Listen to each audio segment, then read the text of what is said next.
Enquanto a corda avança e o corpo se cansa para a alma descansar, o povo de Belém se reúne nas ruas e vira mar, por onde a Virgem Maria veleja em seu altar de flores.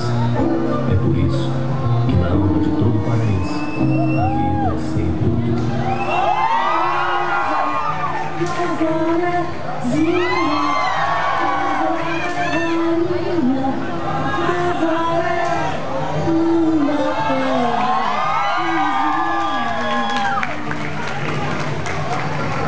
Me ajuda a cuidar.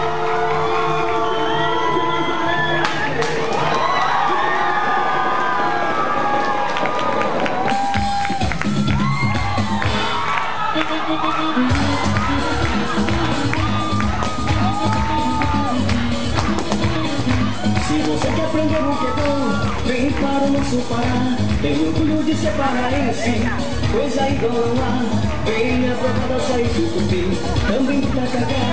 Conhecer as morenas parceiras do tempo e o brilho do nosso lugar. Suas ruas são belas e as praças, boa pra namorar. E dançar um carimbó com a menina, quem foi na beira-mar.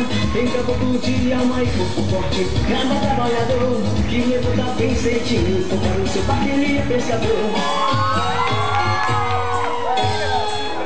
Mês de outubro em Belém, tem Círio de Nazaré, a festa maior do povo paraense, é festa de fé, segura meu compadre, vem,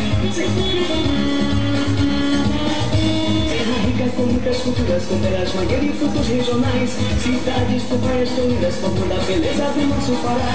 Desfrutado o encanto das ondas, pescabelo, bons e quente sol te dá, a tardinha chuva caindo muito nessa terra pra gente plantar.